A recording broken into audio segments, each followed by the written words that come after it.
नमस्कार दर्शकों, मैं रेखा शर्मा सेठ हरि किशन सोमानी आदर्श विद्या मंदिर सांबरले की आचार्य आदर्श शिक्षा समिति द्वारा संचालित ऑनलाइन क्लासेस में आपका स्वागत करती हूँ।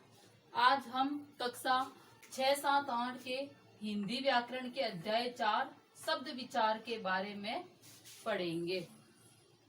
परिभाषा: वर्णों के मेल से बने सार्थक वर्ण समूह को शब्द कहते हैं, जैसे पुस्तक, कमल, लड़का, जयपुर आदि। तात्पर्य यह है कि शब्द एक वर्णों का सार्थक समूह होता है जिसका कोई न कोई अर्थ होना अति आवश्यक है। शब्द की विशेषताएं: शब्द अर्थवान होता है, अर्थात शब्द का कोई न कोई अर्थ होता है। वह वर्णों का समूह होता है, वर्णों के मिलने से ही शब्द बनता है। उसकी एक स्वतंत्र इकाई भी होती है। शब्दों के प्रकार: शब्दों के प्रकार को 4 भागों में बांटा गया है: अर्थ के आधार पर, उत्पत्ति के आधार पर, रचना के आधार पर और प्रयोग के आधार पर। अर्थ के आधार पर शब्दों के 2 भेद होते हैं: सार्थक शब्द और निरर्थक शब्द।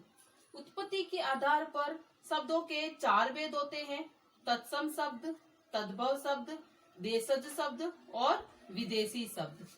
रचना के आधार पर शब्दों के 3 भेद होते हैं: रूढ़ शब्द, यौगिक शब्द और योगरूढ़ शब्द। और प्रयोग के आधार पर शब्दों के 2 भेद होते हैं: विकारी शब्द और अविकारी शब्द।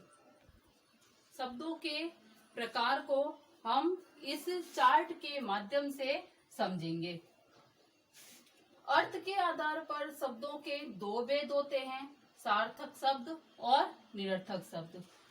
कुछ उदाहरण हम समझेंगे। सार्थक शब्द जैसे रोटी, पानी, डंडा आदि।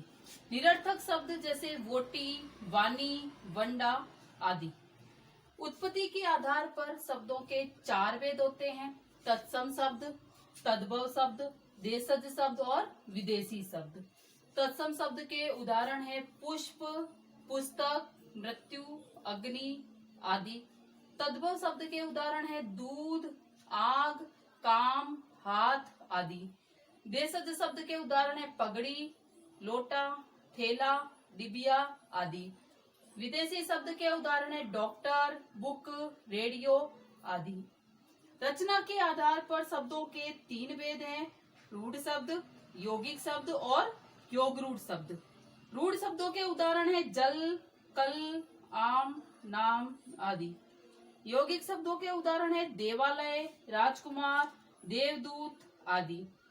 योगरूढ़ शब्दों के उदाहरण है दशानन, लंबोदर, गजानन आदि।